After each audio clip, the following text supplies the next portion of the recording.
A lot of this isn't going to make sense to you, and I'm sorry about that. I'm just going to start at the beginning, with the house.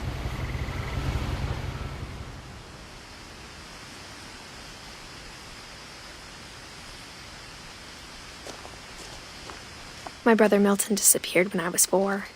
It was like the house just swallowed him up. Someone had put up a chain link fence, but it looked like I wasn't the first person to hop it.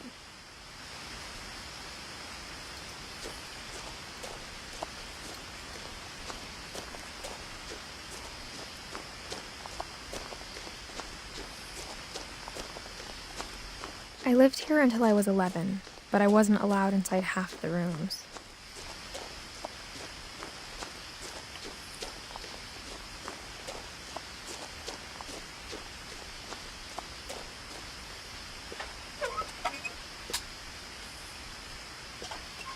Inside the mailbox were bills from 7 years ago, marked urgent, open immediately.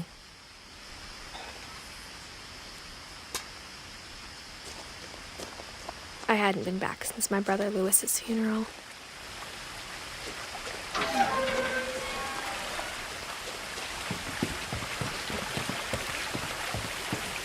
In her will, my mother left me a key, but didn't tell me what it unlocked. Maybe she thought I'd know. Or she thought that the mystery would be enough to bring me back.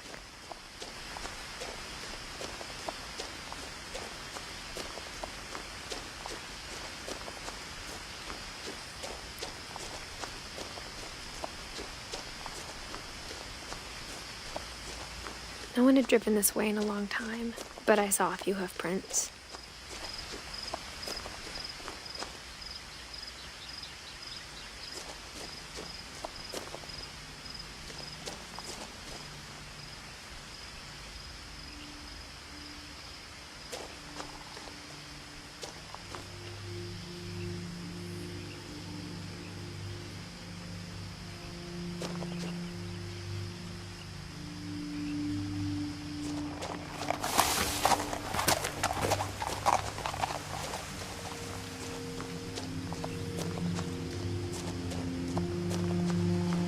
The truth is, even after I inherited the house, I never thought I'd come back to it.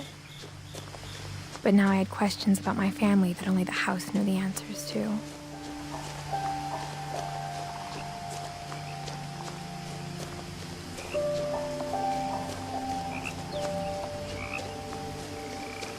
The house was exactly like I remembered it, the way I'd been dreaming about it.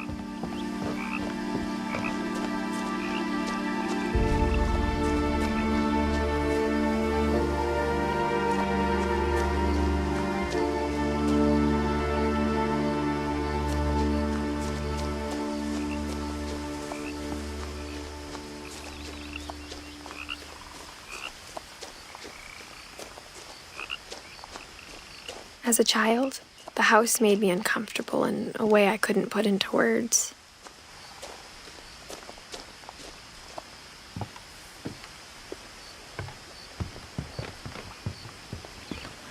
I asked Edie once about the dragon in the pond. She said it had killed her husband. I was 6.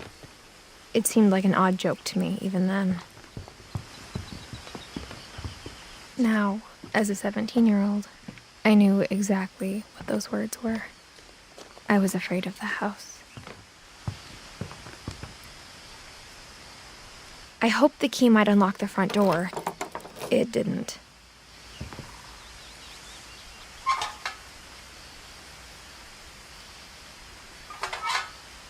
Looking in, I felt like the house itself had been waiting for me.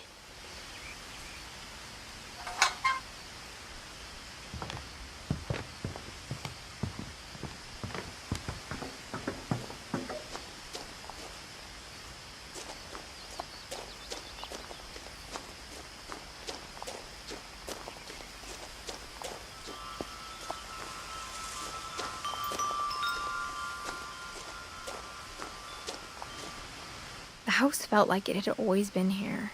Even the swing set was older than my mother.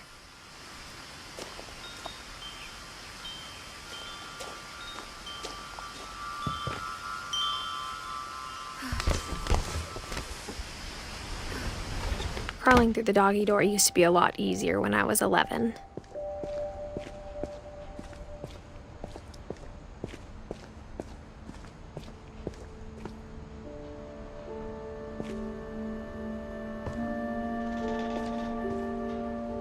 The power had been turned off the night we left.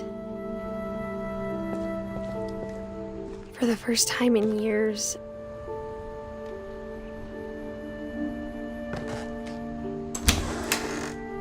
I felt like I was home.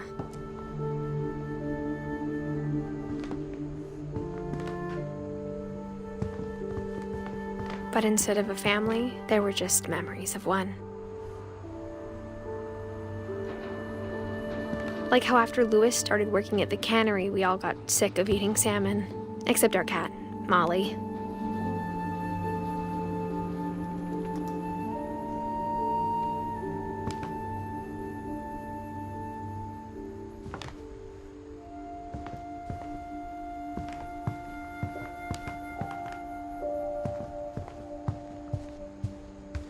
The table was still a wreck from the night we left. It was like a bomb had gone off, killing everyone but sparing the furniture.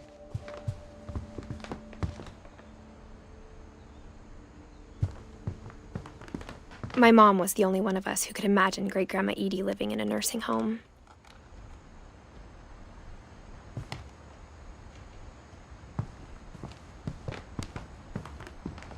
Nothing in the house looked abnormal. There was just too much of it, like a smile with too many teeth. Even the fireplace had a story. Edie told me the bricks came from the original house, after it sank.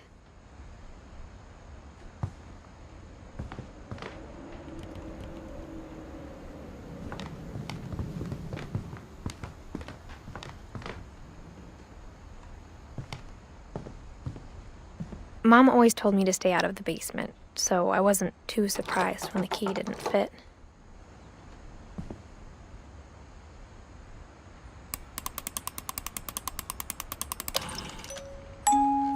Great-Grandpa Sven built a music box for Barbara, along with the rest of the house.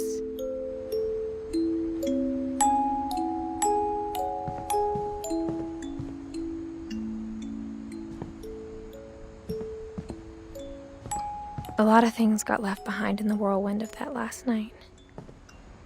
My mom wasn't much of an optimist, but she never stopped believing that my brother Milton was alive.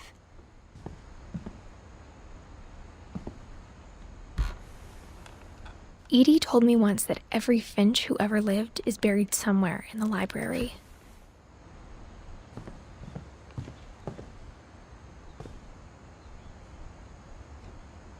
After Milton disappeared, Mom sealed up all the bedrooms. Then Edie retaliated and drilled peepholes.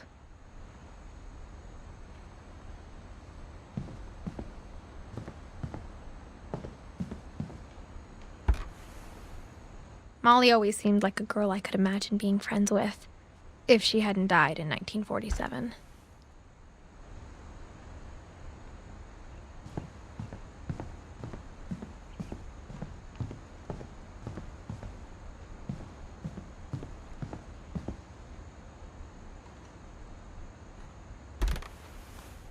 The last time I was in Edith Sr.'s room, I was 10 and she was painting my portrait.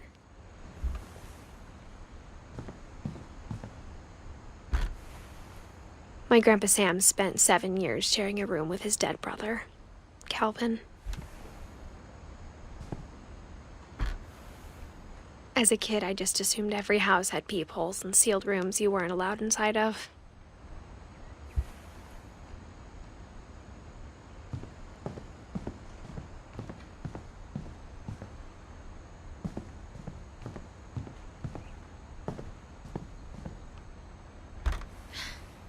Barbara was a child star for 2 years, until America grew out of it.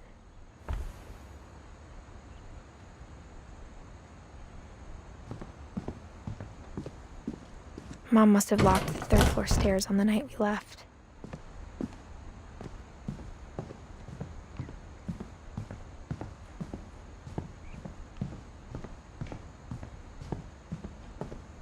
I spent a lot of time playing in Great Uncle Walter's room.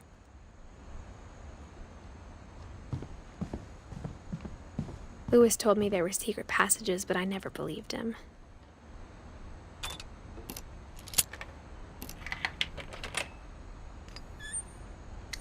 Turns out, my mom was really good at keeping secrets.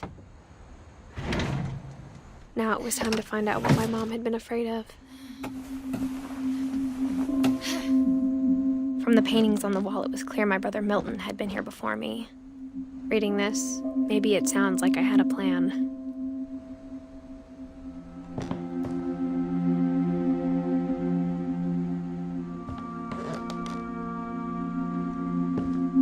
But I had no idea what was behind that door.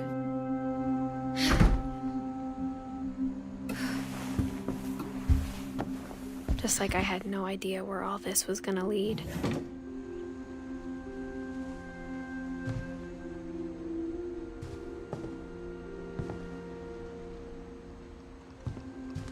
I grew up looking at Molly's room through the peephole.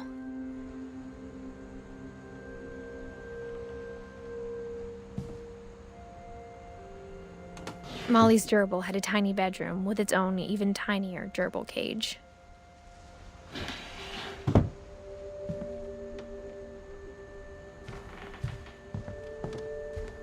I got the sense Edie had spent a lot of time here before my mom sealed the doors.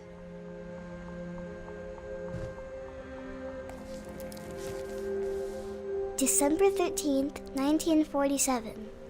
Dear Diary, I'll be gone soon, but I wanted to tell somebody about what's gonna happen.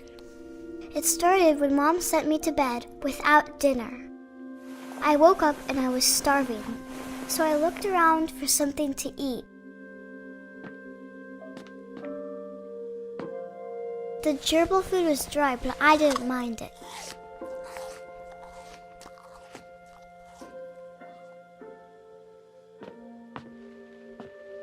My Halloween candy was all gone.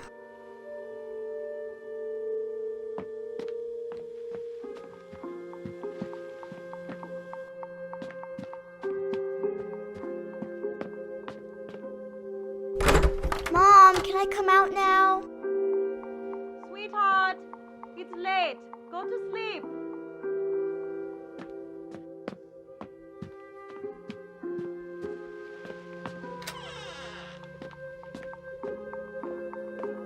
I ate a lot of things that night.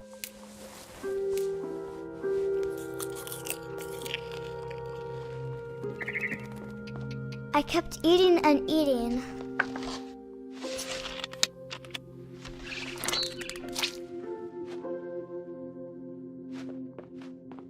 Then I heard chirping outside my window. I thought about eating Christopher, but I held back. It was a barn swallow going back to her nest.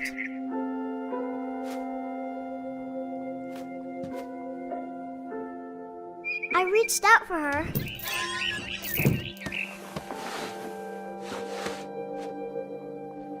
And suddenly,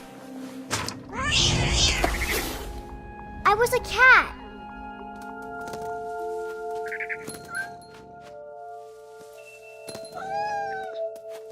I tried to be quiet, but the bird was really scared.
I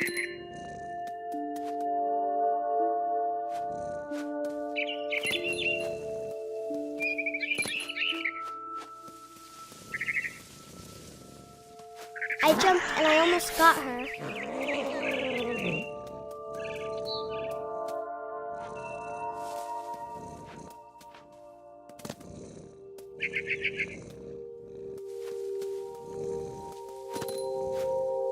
I could tell she was getting really tired.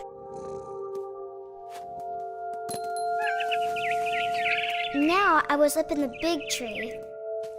I promised Dad I wouldn't climb it anymore. All I cared about was eating that mama bird.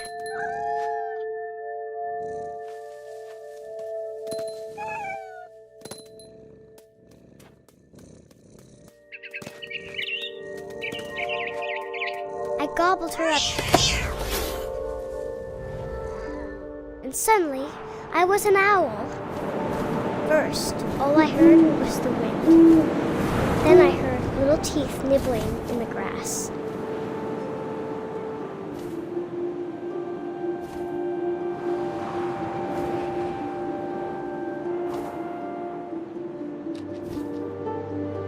Rabbits.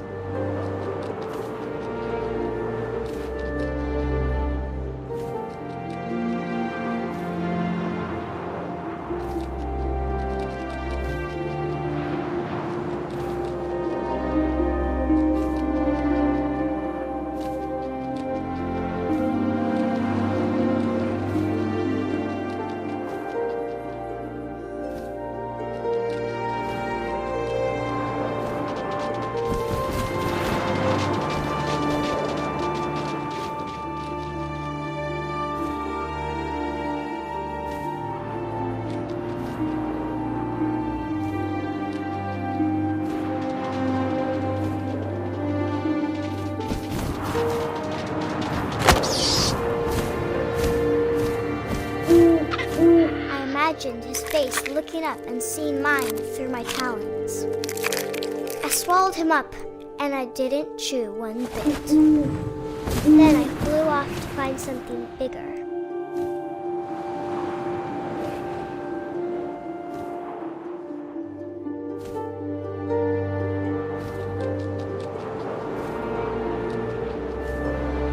A mama rabbit.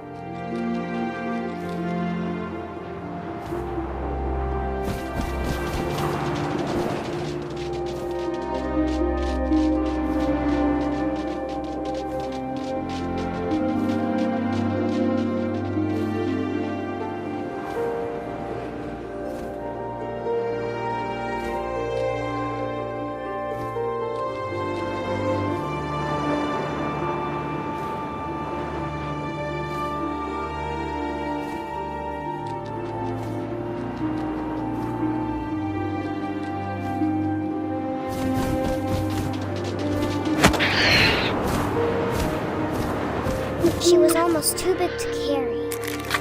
I started choking, but I couldn't stop eating. And suddenly, I was a shark!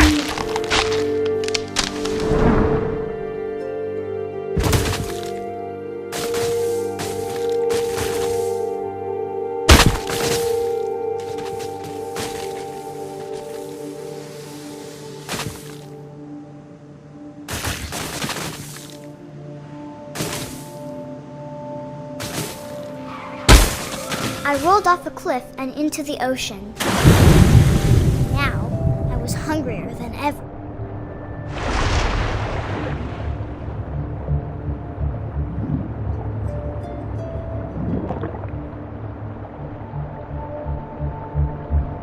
I wanted fat, juicy seals.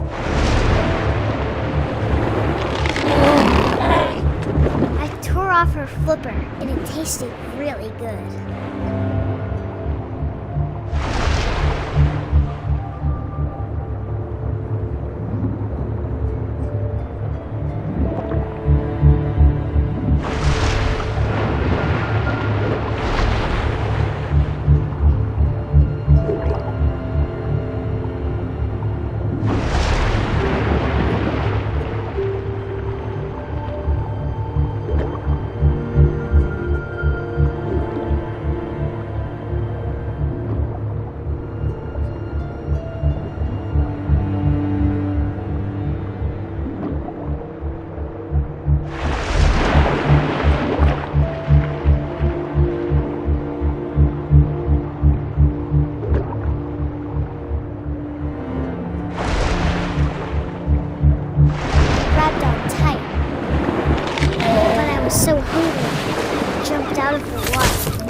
opened my eyes, everything had changed.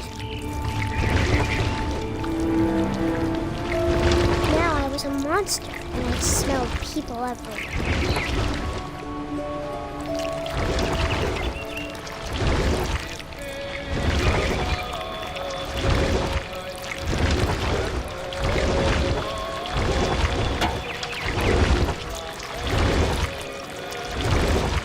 I was big, but I moved real quiet.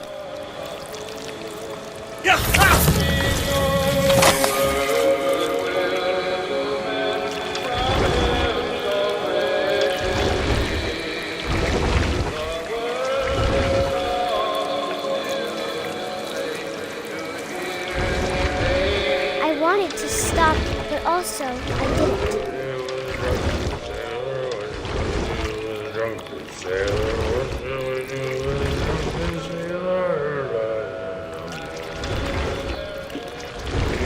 Belly with a rusty razor, his belly with a rusty razor, his belly with a rusty razor. What shall we do with a drunken sailor? What shall we do with a drunken sailor? What shall we do with a drunken sailor? Bed with the captain's daughter, bed with the captain's daughter, bed with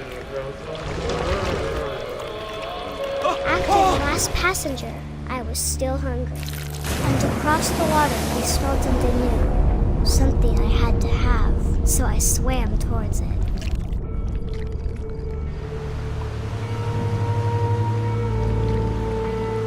I slithered onto the sand, and the good smell went into an old pipe.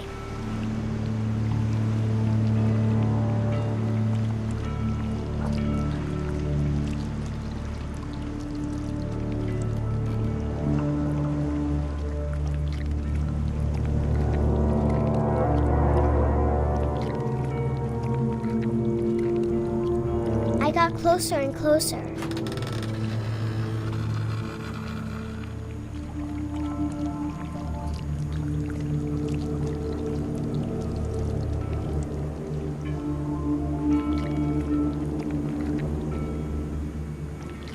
All my stomach started growling.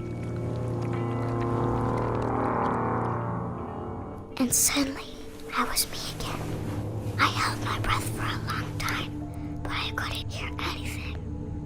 I think it's waiting for me to fall asleep.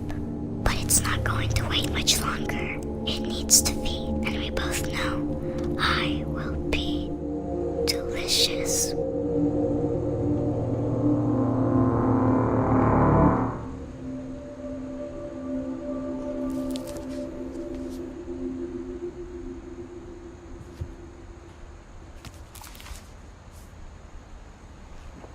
I'm not sure if I believed all of that, but I'm sure Edie would have.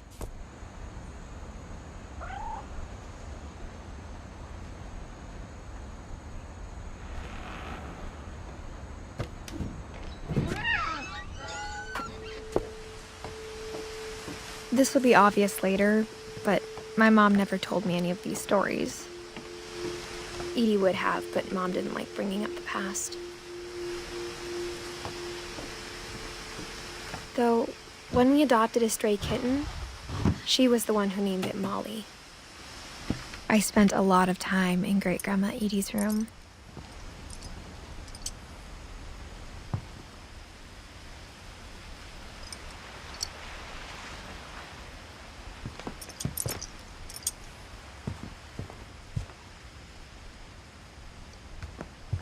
When Edie told people Sven was killed by a dragon, she could also have said he was building a dragon-shaped slide that collapsed. One summer, they evacuated the island, but Edie refused to go. For a few weeks, she was a celebrity. I hadn't thought of myself as Edith Jr. for a long, long time. Edie gave a big interview about a mole man living under the Finch house. My mom was furious.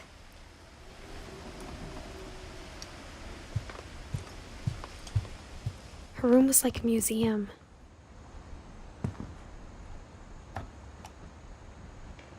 For 500 years, the Finches have been famous throughout Norway for their fortune and misfortune. Odin Finch buries the latest victims of the family curse, his wife Ingeborg and their newborn son, Johan. On January 7th, 1937, he set sail with his family and his house, hoping to leave the curse behind. But 40-foot waves off the coast of Washington send the house and Odin to the bottom of the sea.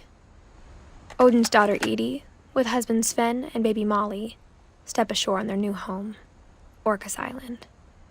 Odin Finch is the first to be buried in the new family cemetery. His daughter Edie is already dreaming of a new Finch house.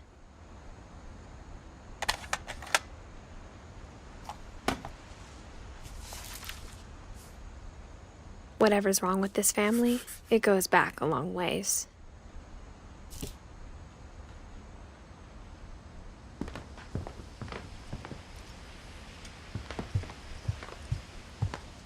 Even in her 90s, sometimes Edie seemed a lot younger than my mother.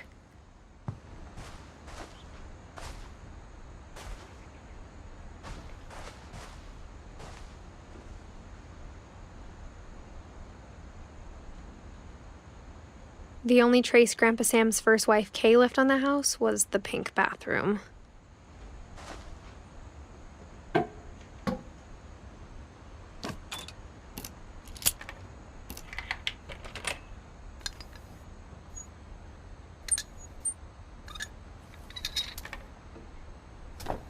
There's a secret in this bathroom. It's in the last place you would look. It isn't in the cupboard.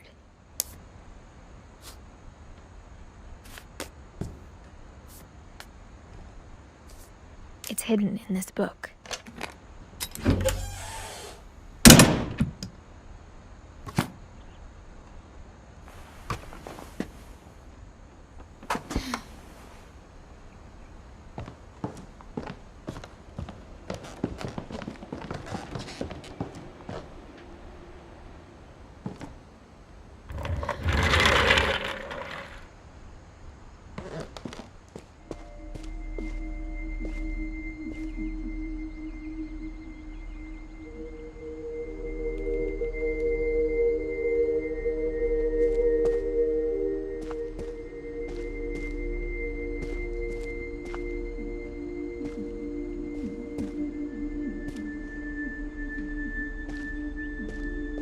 I knew Grandpa Sam had a twin,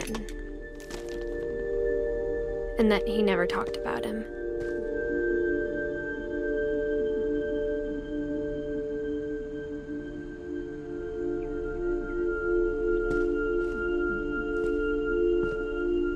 I guess my grandpa didn't like history any more than my mom did.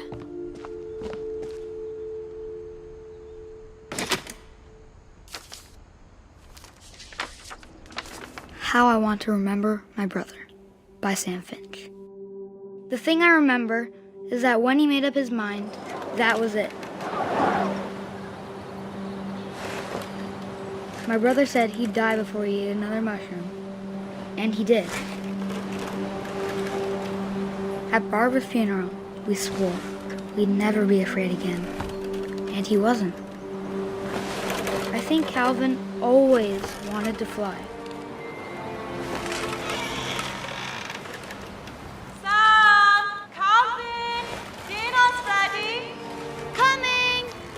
But that day, he finally made up his mind to do it.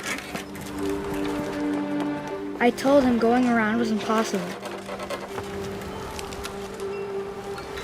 Maybe if I hadn't said that. Alvin, I'm not gonna tell you again. Maybe if the wind hadn't picked up. Then maybe he'd still be here. But I doubt it. I think he'd already made up his mind. That's what I want to remember about my brother.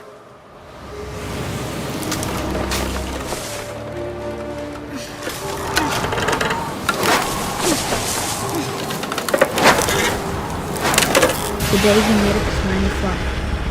And he did.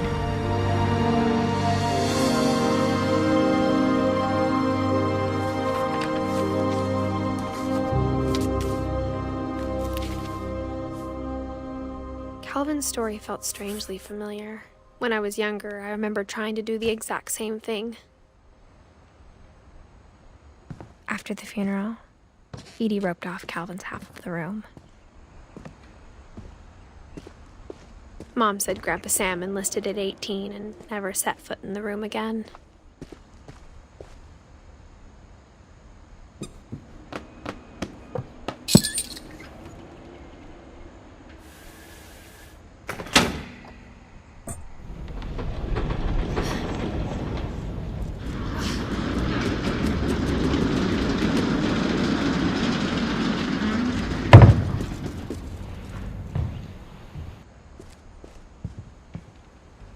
The passages were a pretty tight fit. They'd obviously been built for smaller hands and bellies.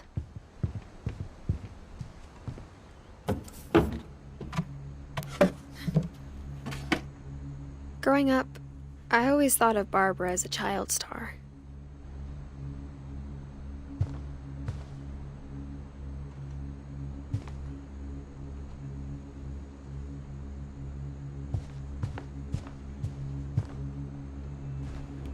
I never thought about how hard it must have been for her afterwards.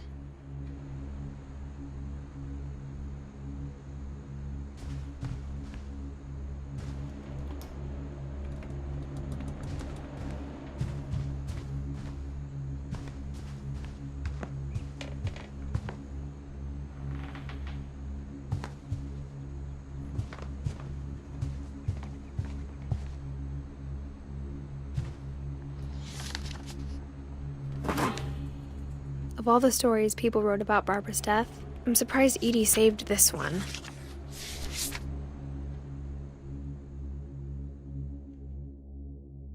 Old Jack here with another ghastly tale inspired by America's most unfortunate family. I'm calling it The Surprise Ending of Barbara Finch. As a child star, Barbara was famous for her scream.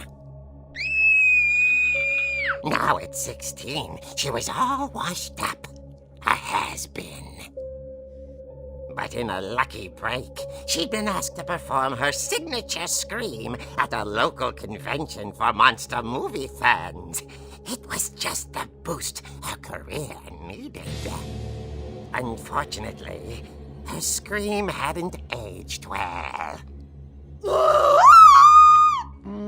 Getting better. I think you just need the right motivation. Her biggest fan and current boyfriend, Rick, was about to demonstrate when... Now that was a great scream. It was Barbara's father, Sven. He'd slipped into a table saw and had to be rushed to the emergency room. So Barbara got stuck babysitting her youngest brother, Walter. Her convention comeback was canceled. Okay, I'm hearing frustration, but I'm not hearing terror. What if I tried... A gang of hoodlums in Halloween masks have been terrorizing Orcas Island tonight. Police are urging residents to... That came from the basement. You're right! Also, I loved your delivery on that. Why is your basement door locked? Because my dad likes making puzzles and secret passages. There's a key hidden in the music box. The secret is to keep winding and winding until finally the key pops out. Thanks, babe. I'll be back in a sec. 20 minutes later, Rick hadn't returned. So Barbara went to look for him, right on cue. She reached for the music box. And as she wound the key, she listened for Rick, but the house was silent.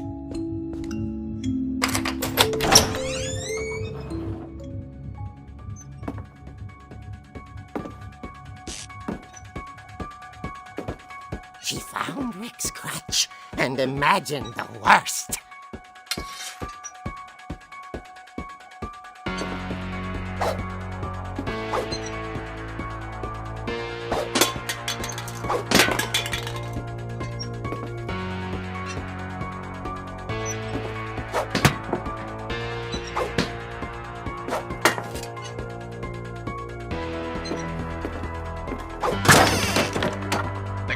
here is the infamous Hookman killer, Dr. Carl Hamill, who impaled and then ate his family 10 years ago tonight.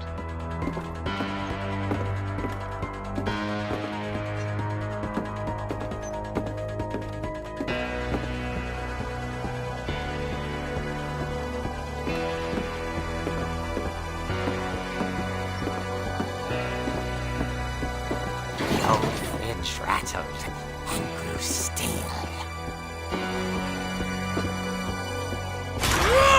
Oh dear!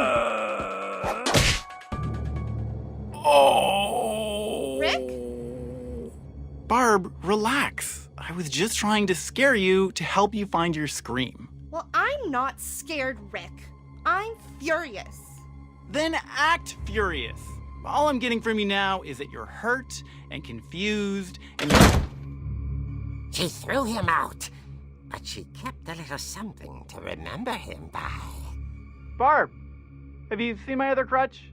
And she was still holding it when she fell asleep watching the late picture show. Hours later... Barbara! Walter, what's going on up there? Ah! Okay, I'm coming up, but if this is a trick, you're dead, Walter.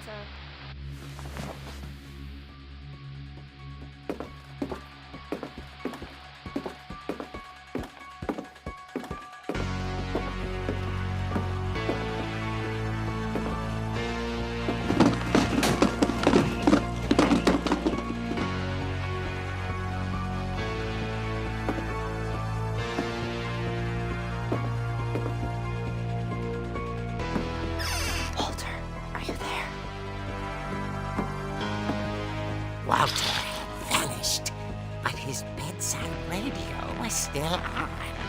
Orcas Island police describe the man as 6 feet tall, with a steel hook for a hand. Residents are urged to lock all doors and windows and notify the police of any suspicious activity. Barbara turned, saw the hook man, and was speechless. He was quite smashing.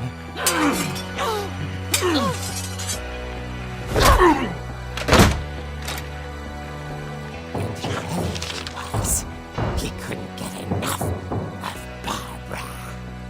Okay, Barbara, there's gotta be another way out of here.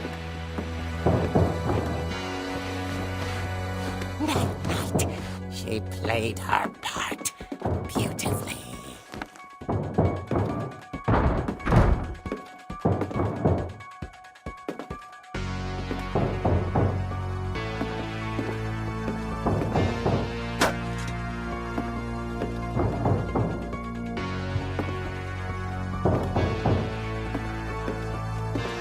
Molly's door hadn't been opened in years. The hinges groaned.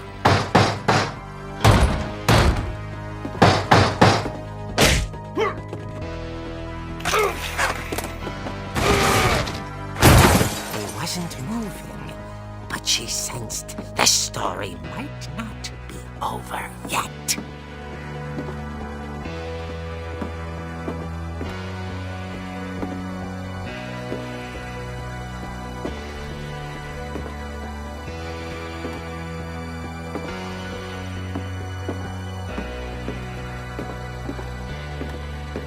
The hookman had vanished.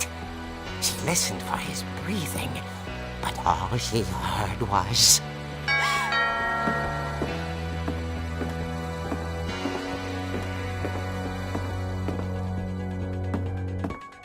At the door, she heard whispering. It was coming from inside the house.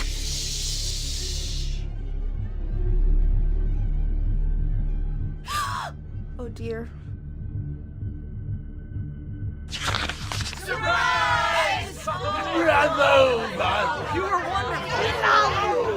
monsters had come to surprise her. For Barbara, it was a dream come true.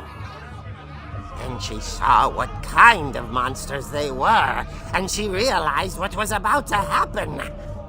She was going to be famous.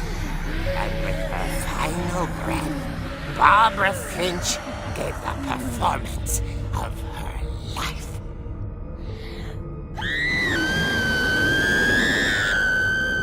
I wasn't there myself, but I hear Barbara was magnificent. Poor girl. She had a taste for stardom. But unfortunately, so did her fans. Of course, the police blamed it all on poor Rick, who disappeared the same night. And little Walter? Hiding under his bed the whole time. He took it all pretty hard, but that's another story. As for Barbara, tucked inside the music box is all they ever found of her. Her ear. Now that's what I call a real eerie tale.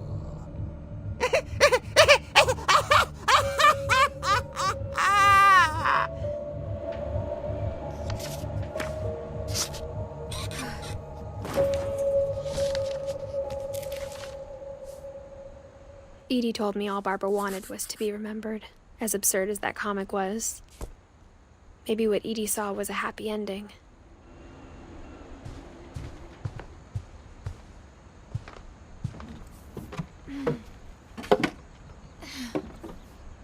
I guess now I know why Mom didn't like me playing with the music box.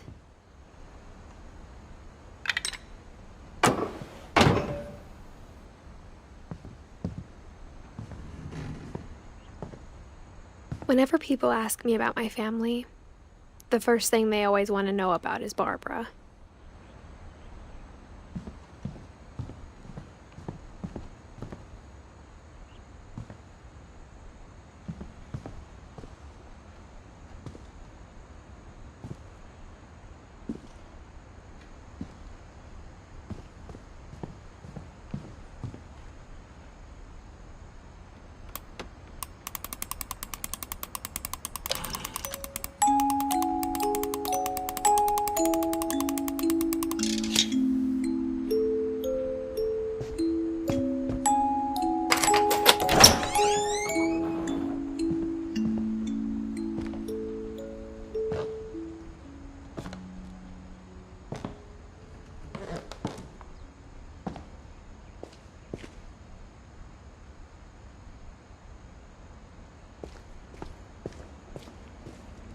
Mom said the basement was off limits, unless I wanted another tetanus shot.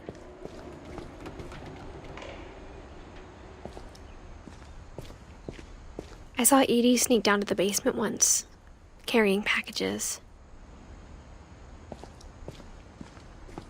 I thought maybe she was hiding presents. It turned out she was hiding a lot more than that.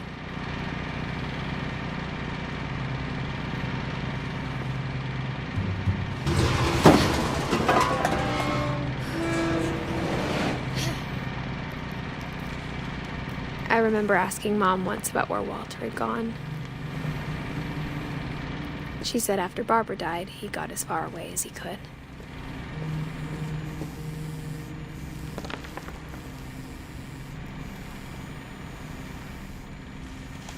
If there's a pattern in all these stories,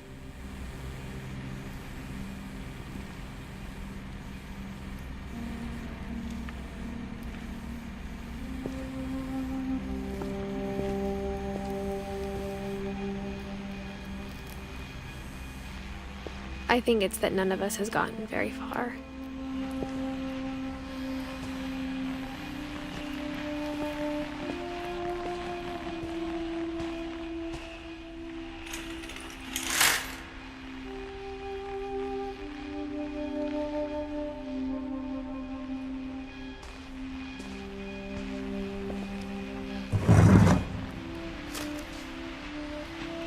Goodbye, everyone. I can't believe I've been down here for 30 years. On that first day, after the shaking started, I didn't think I'd survive a week.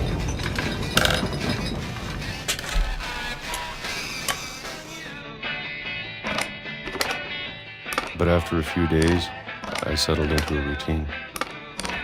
That's what kept me sane. Having a schedule, living for today.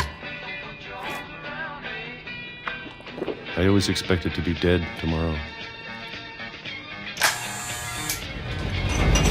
But if you wait long enough, you get used to anything.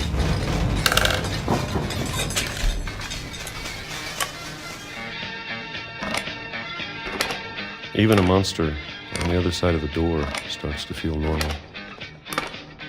Almost friendly.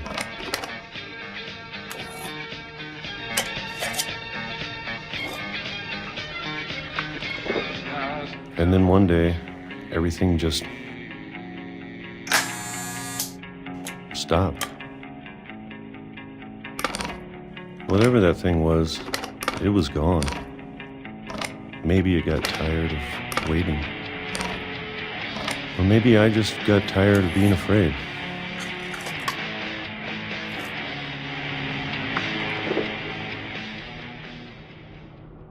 It's been a week now, the longest in 30 years. I'm done waiting. I have to leave while I still can.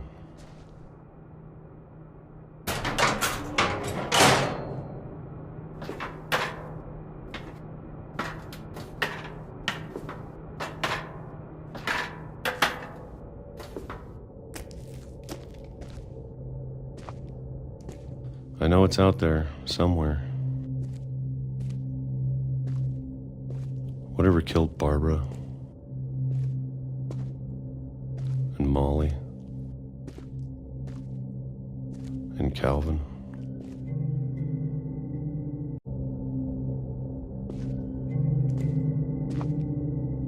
Maybe this is all a mistake. But I need to stop living the same day, even if it kills me.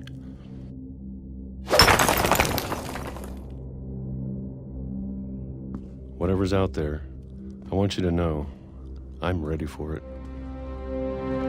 I'm going to appreciate all of it, especially the food.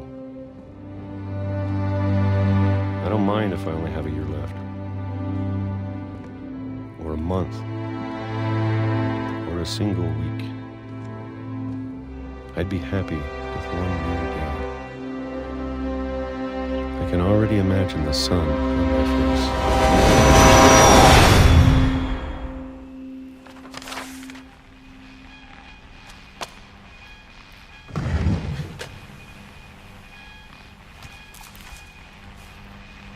Walter died when I was 6.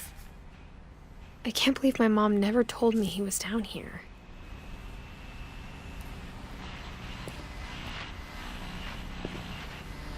I'm sure my mom was trying to protect me.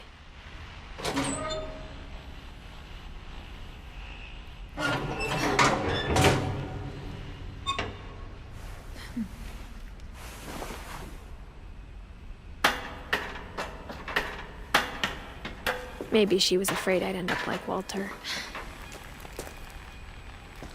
But if she never told me about an uncle under the house, I can only imagine what else she was hiding. I don't want to make the same mistakes she made.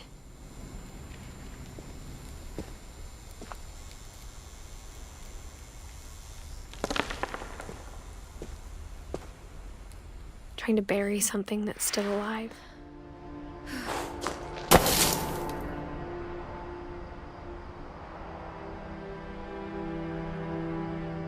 Now that there's only one of us left, or maybe 2, I thought it was time I heard the stories for myself and found out what happened to everyone else. But now I'm worried the stories themselves might be the problem. Maybe we believed so much in a family curse, we made it real.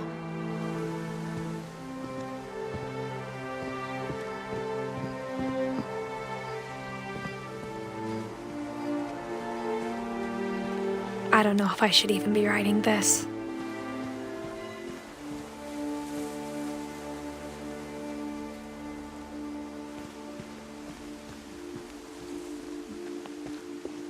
Maybe it'd be better if all this just died with me.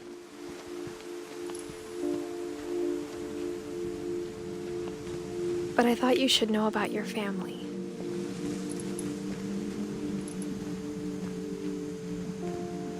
And the history you're a part of.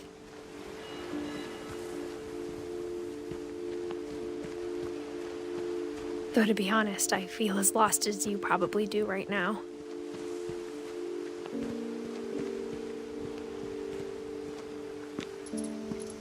I think the people in these stories believed them, for what that's worth.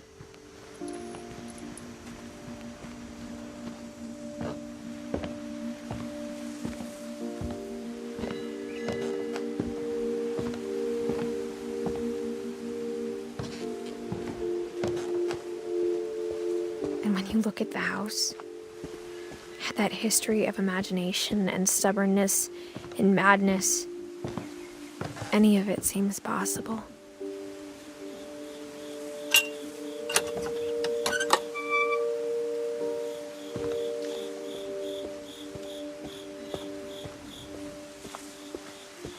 I think we've been surrounded by death for so long, we've just gotten used to it. What kind of family finishes building a cemetery before starting the house?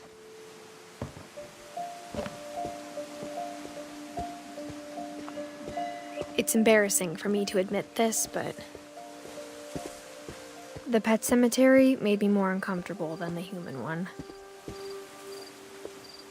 3 of the gerbils were mine, and 2 had been my fault.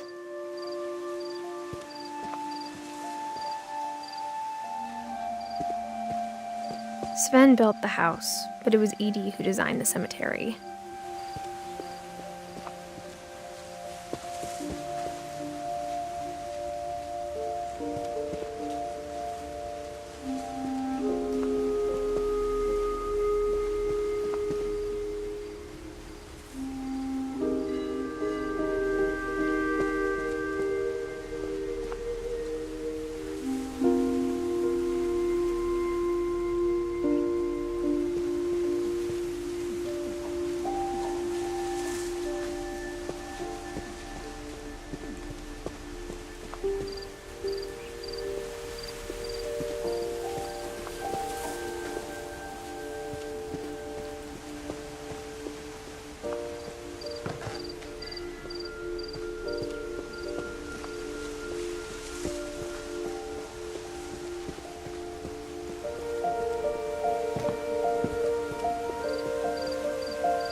I'm sure Odin's monument had been Edie's idea. My mom was always trying to move on, but for Edie, the past never went away.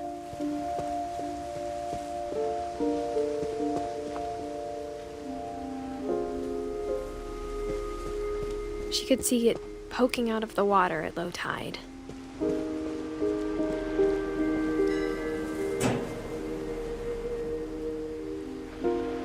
Edie said she dreamed about the old house every night.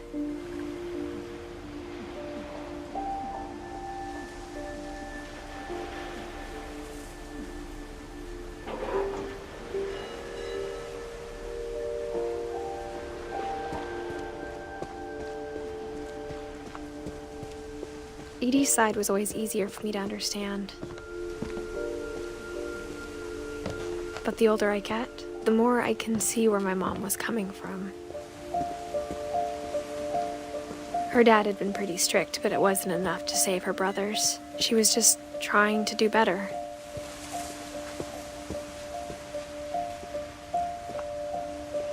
She lost 2 of her brothers, just like I did. I get why she tried so hard to protect us.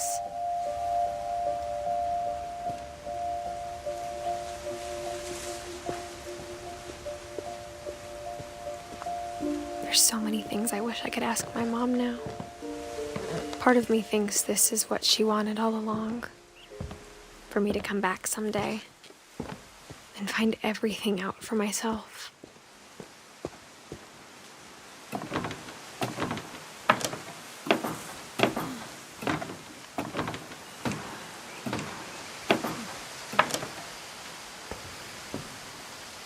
But looking back on it now, if she told me there was going to be so much climbing, I never would have come when I was 22 weeks pregnant.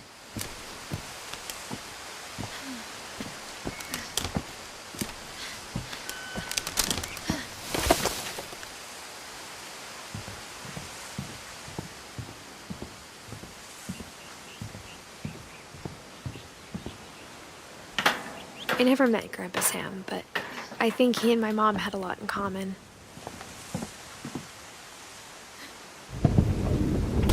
They were both pretty intense.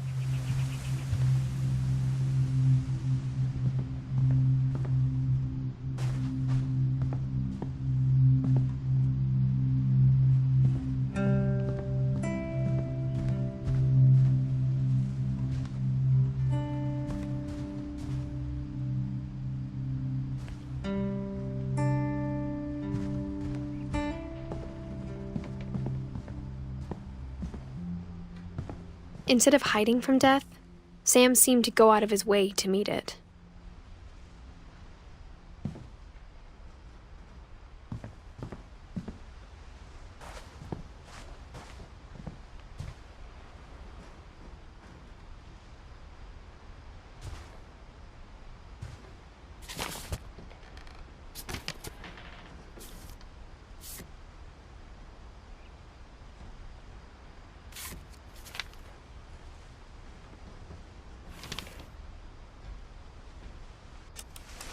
Dawn, I promise, you'll never forget this weekend.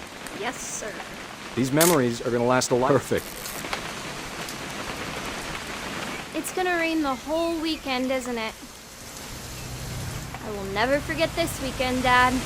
That's the spirit. Smile, Dawn. Okay, got it. I'm gonna take some pictures, okay? Just be careful. That camera's older than you are.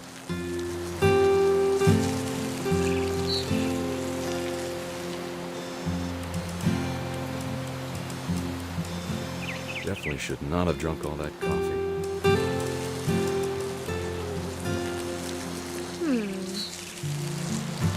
Hey! That's a keeper. Nothing quite like being outside. I'm just saying, I'm not always gonna be here, Dawn. You'll need to remember this stuff, if you want to survive. I'll be fine, Dad. You know who else thought he was gonna be fine? Dad! Good eyes, Dawn.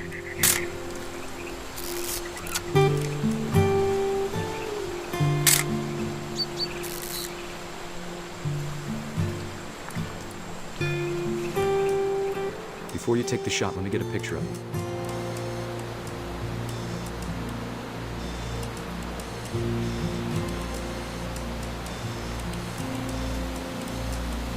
Dad, I...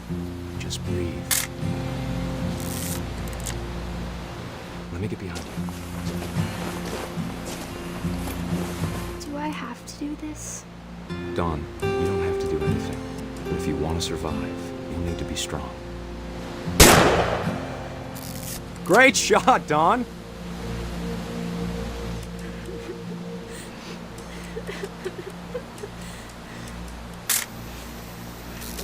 I'm proud of you, Dawn. Always remember that, okay? Dad, it's twitching. I think That's it's totally normal, Dawn. Just focus on the camera. Try not to think about— Dad!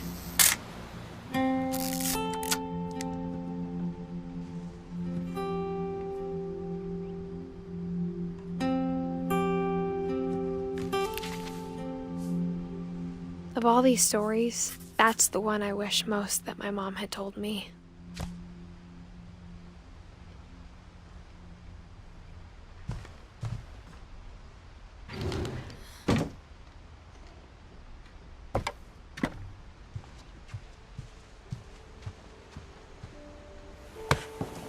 After Sam died, my mom and Edie got really close. They'd both lost a lot.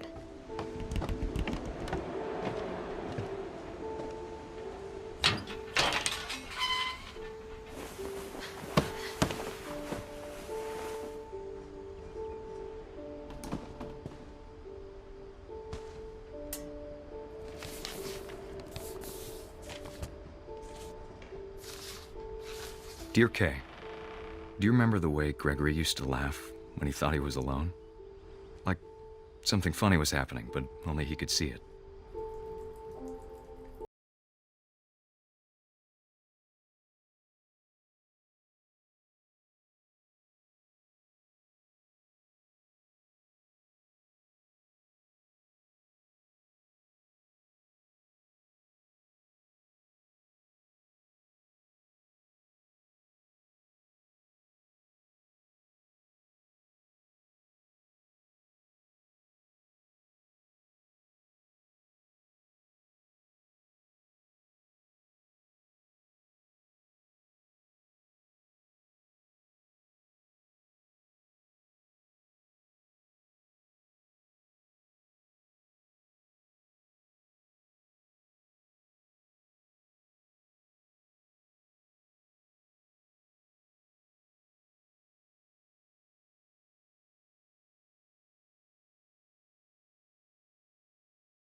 Maybe if I hadn't called that night. Damn it. Hold on, I don't want Gregory to hear this.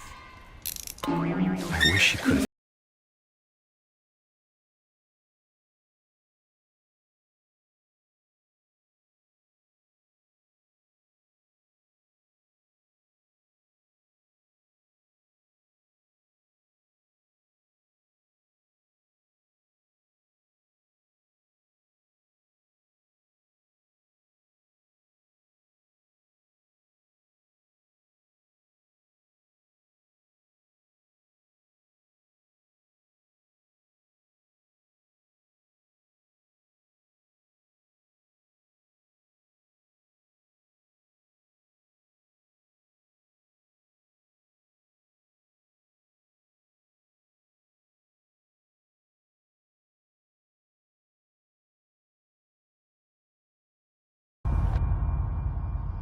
Good luck, Kay.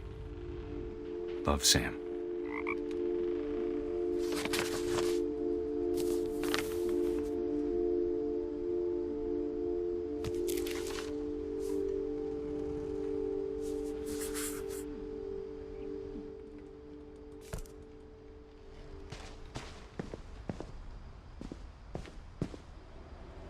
I can't imagine my mom ever writing poetry, and yet...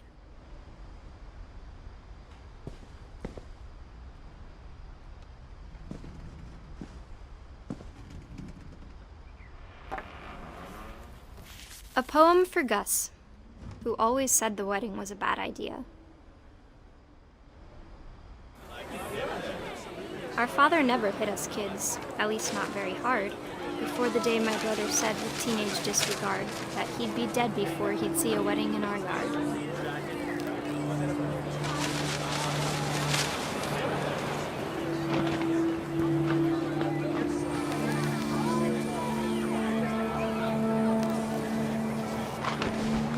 father made him come, of course, but Gus stood far apart, just flew his kite and bottled up the storm inside his heart.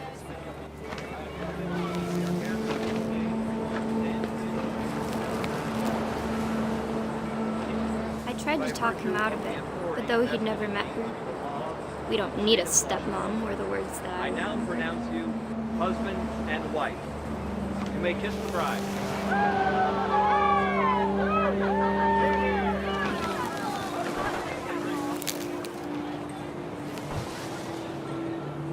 When the time for photos came, Dad ordered him to come here. But Gus declined, and as a sign held up his middle finger.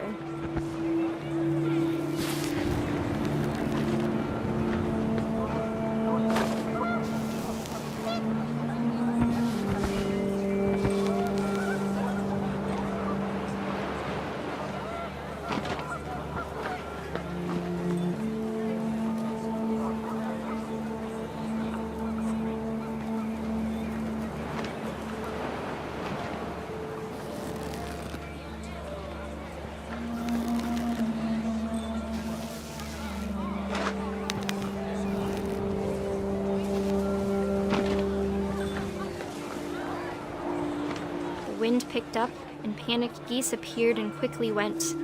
But all the humans did that day was go inside the tent.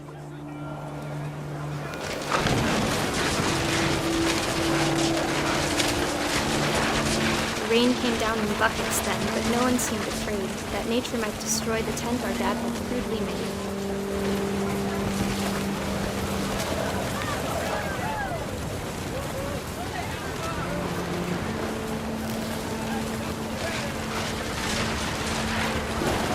Thunder sounded much too close and full of angry power.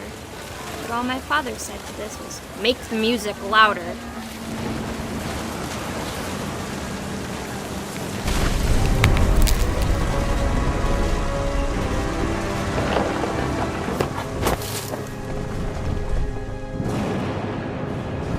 I wish that I could truly say I thought about you on that day. Out there on the beach alone, just you, the wind, the sea, and foam. But I didn't, until we found you.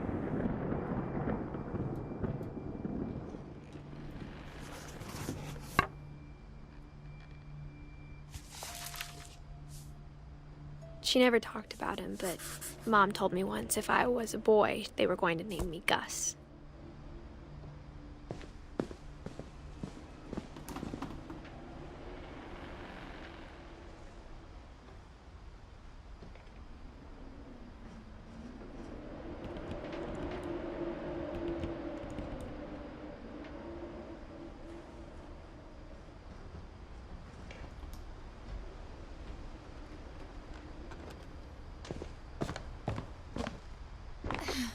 My mom moved up to the loft after her brothers died. At the time, it was as far away as she could get.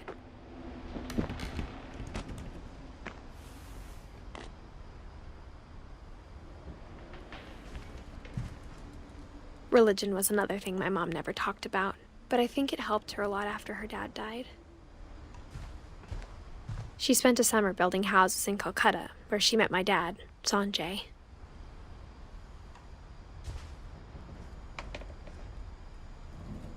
My mom moved to India a week after graduation and got a job teaching English. Louis was born a year later. When my dad died, I don't think Mom knew where else to go. I'm sure Edie was happy to have her back. The house had to get a little bigger, but Edie was used to that. And for a while, things were good, almost normal.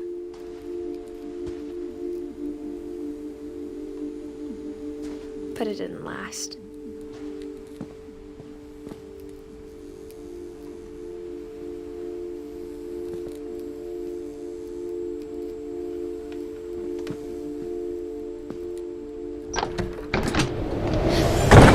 The beginning of the end was Milton's 10th birthday, when Edie gave him a castle.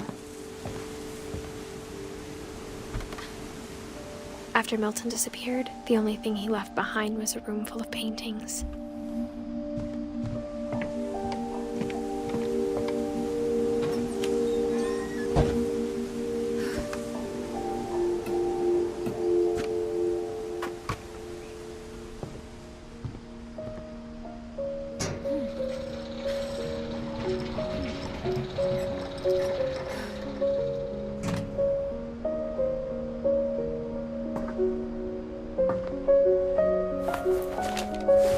Milton Finch in The Magic Paintbrush.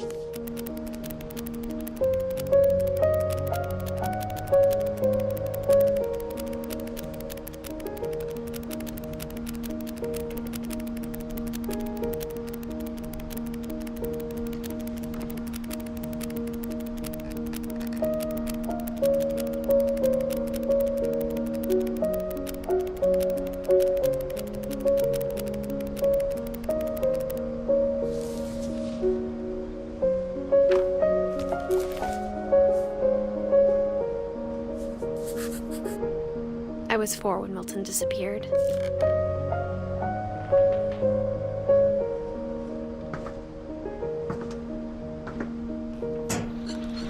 Mom spent months searching for my brother. Then she sealed the doors.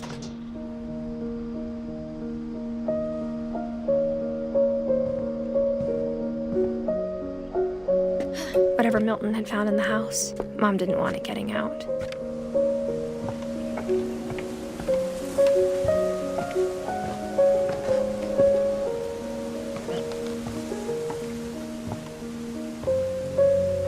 Mom definitely blamed Edie, but I think Louis blamed himself. After he graduated, he just spent more and more time in his room. Until Mom got him a job at the cannery. Everyone always told me to stay out of Louis's room. Except Louis.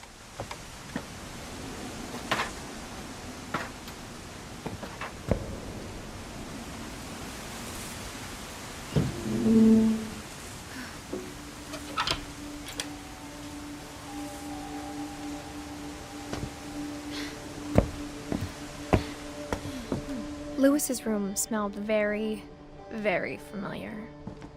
That part of him lived on. Louis and I spent a lot of time playing games together, but he was surprisingly bad at them. He died a lot.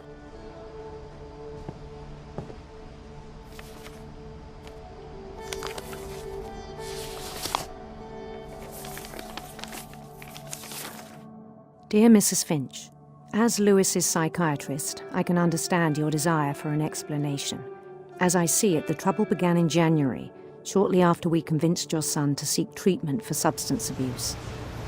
Newly sober, I believe Louis first noticed the monotony of his daily life.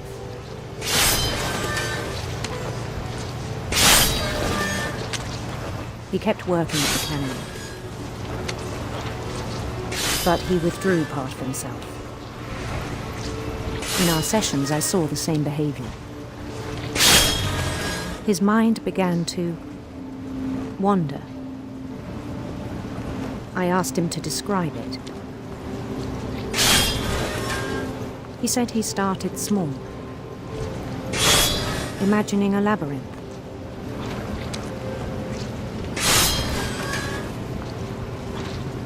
He'd feel his way about. Then something moved.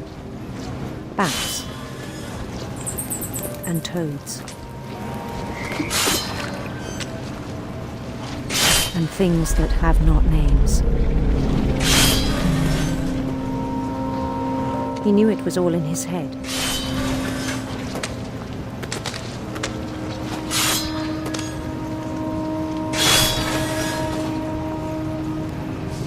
But he took it very seriously.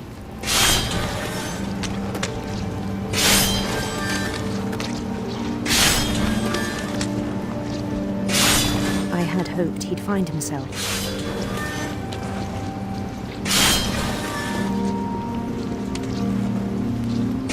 But he found something more. I worried about him then.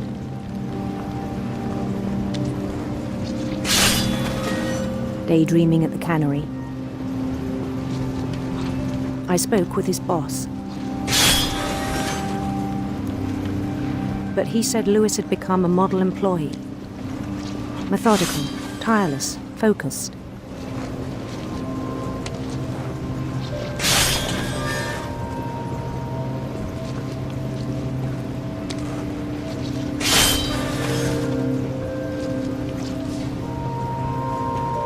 Like a whole new Lewis. So I let him go on.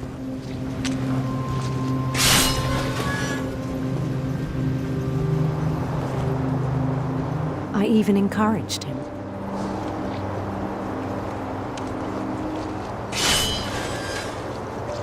It seemed very promising at first.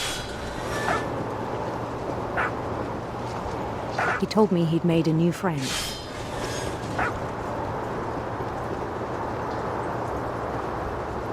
On the edge of a city he named Lewis Topia. He built the city up slowly, brick by brick. Then he made musicians.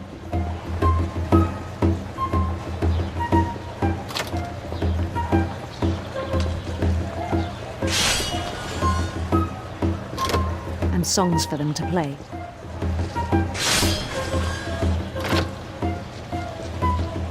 He talked about starting a band. And he was always humming something.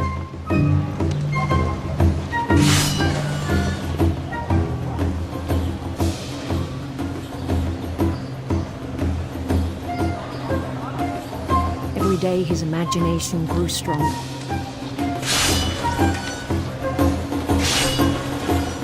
He no longer spoke at the cannery.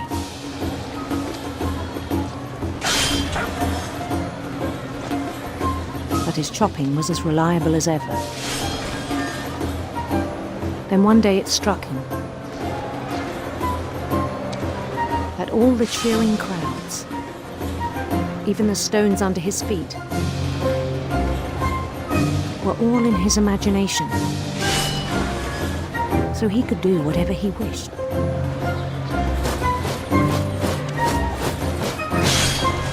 He held an election for mayor. And he won.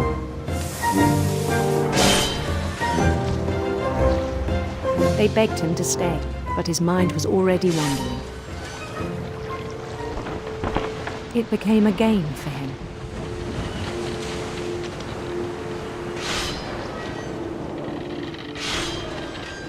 He'd conquer a city, then immediately push on.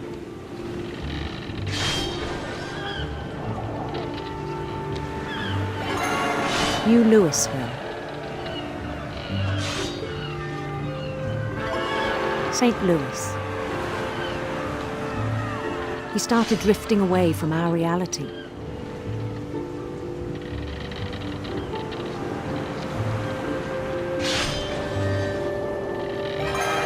Minneapolis.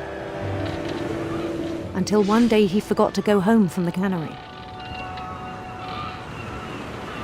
Even as his mother pleaded with him, part of Lewis kept sailing on.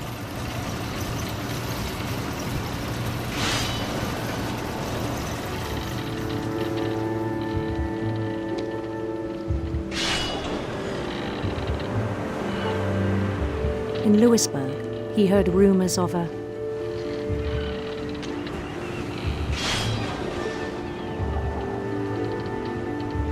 beautiful prince.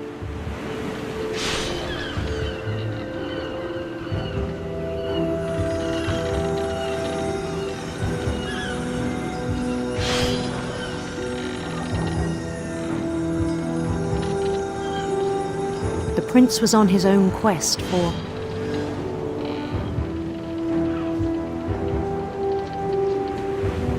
radiant rainbows.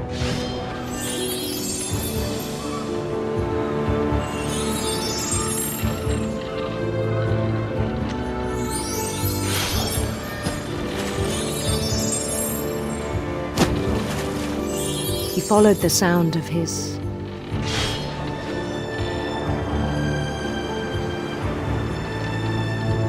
electric sitar.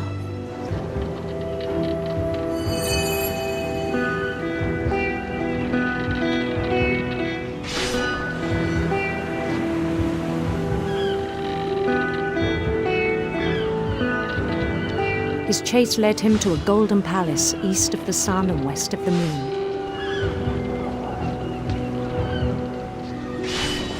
Even then, his logic remained sound.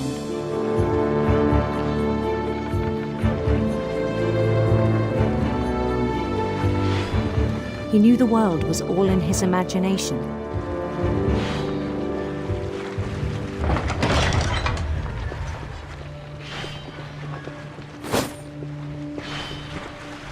But he was so proud of having created it. In his own eyes, he'd become something greater than a king.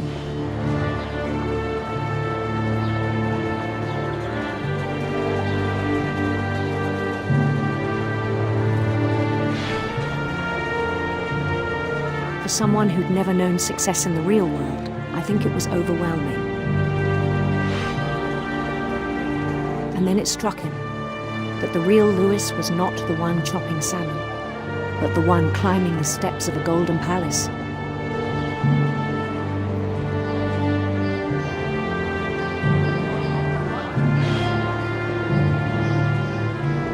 My imagination is as real as my body, he told me. It was hard to argue with him.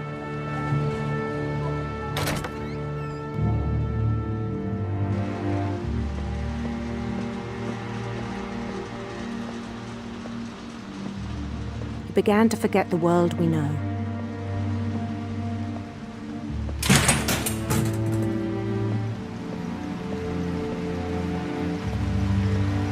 I think it pained him to remember Lewis, the cannery worker.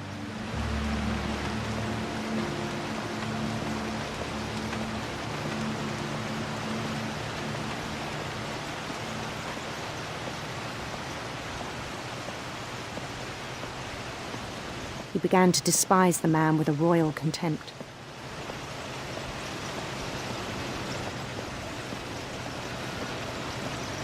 I still thought I could save him.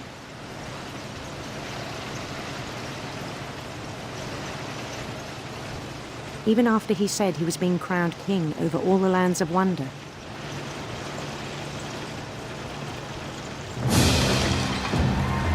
The palace would be packed with his companions.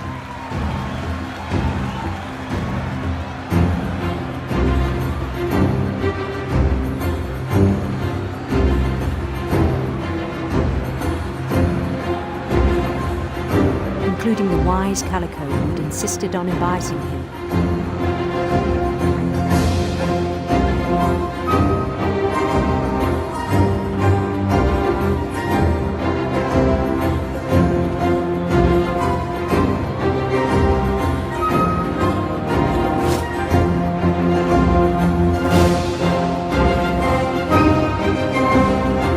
His prince waiting, holding his crown.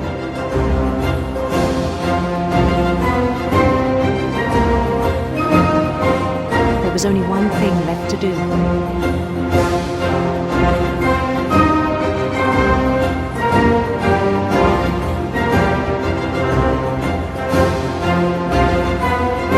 Bend down his head.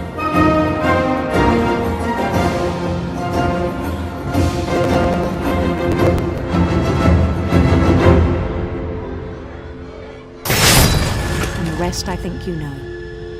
Mrs. Finch, your son was a kind man who will be missed by all of us who knew him.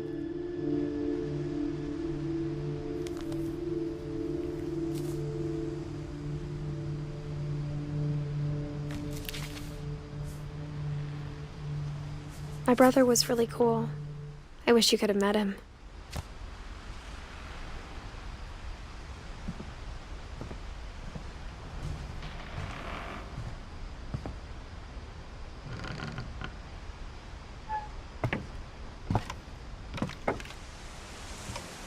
On the way back from Lewis's funeral, my mom told me to start packing. She waited until the day before we left to tell Edie.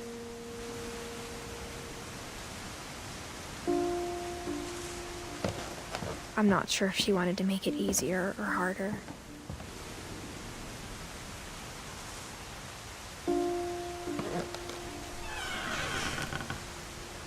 I wish we'd stayed.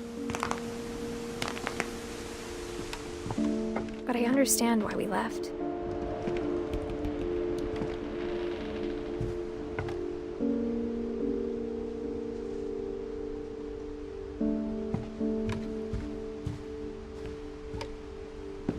My mom ended up leaving everything behind.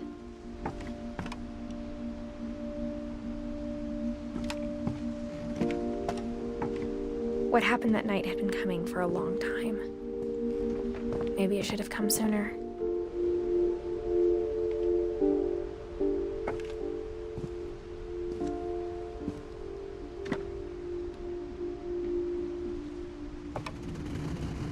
But it had to end one way or another.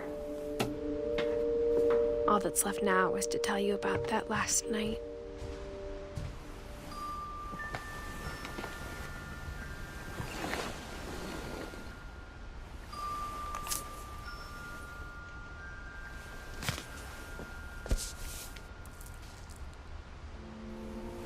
That whole last day, Edie just watched us pack and didn't say a word.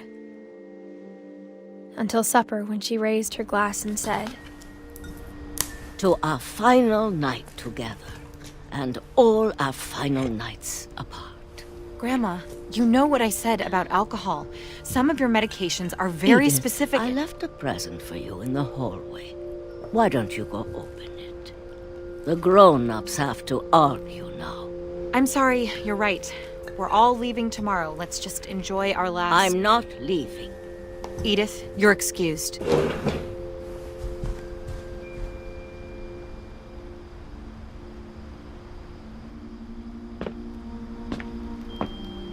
The power had been shut off that morning, but Edie always had plenty of candles.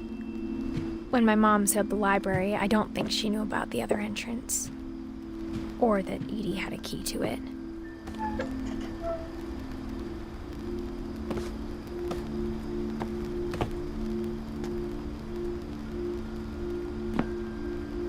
That thing you're afraid of isn't going to end when you leave the house. Edith has a right to know these stories. My children are dead because of your stories. I think it's best if Edith and I leave tonight. We'll have the nursing home send a van for you in the morning, okay? Dear Edith, there's so many stories I wish I could tell you, but there's only time for one. This is about what happened on the night you were born. That night, the tide went way, way out. It was the first and last time I ever saw the old house aground. There'd been an earthquake out in the middle of the ocean. They called it the lowest tide in 1,000 years. God, it smelled awful. You know, I've seen that house every day of my life.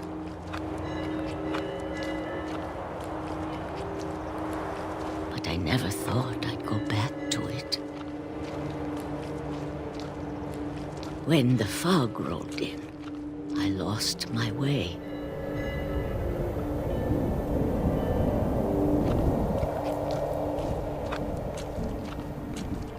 I got turned around.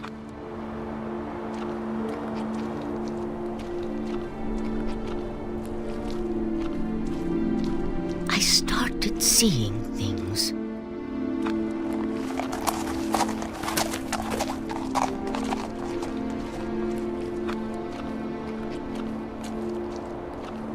Things I'd forgotten had ever existed.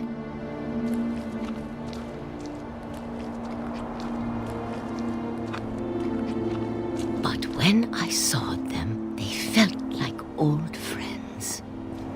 That night, a lot of things came back to me. Or maybe I came back to them.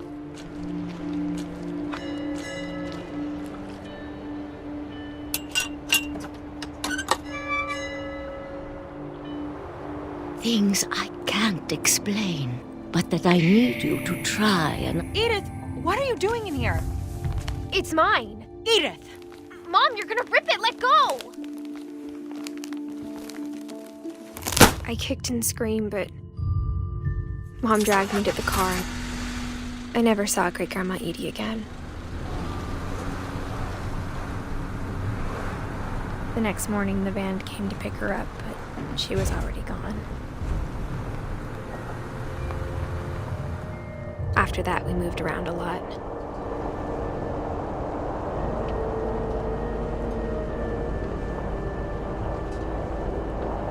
We both tried to make the best of it.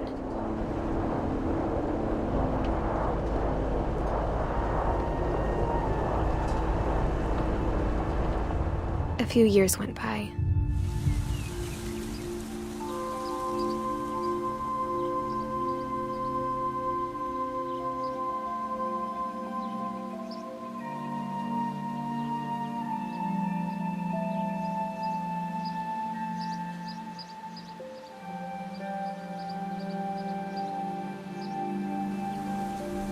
My mom didn't like to talk about it, but she started getting sick a lot. The rest happened pretty quickly. She got better for a while, and then she didn't.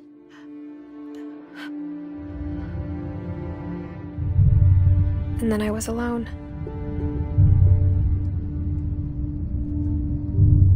The last Finch left alive.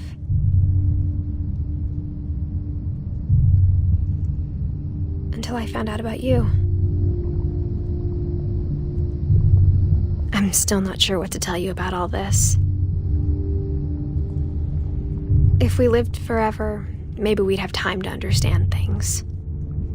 But as it is, I think the best we can do is try to open our eyes. And appreciate how strange and brief all of this is. This journal was supposed to be for you. But now I hope you'll never see it. I just want to meet you and tell you all these stories myself. But I guess if you're reading this now, things didn't work out that way.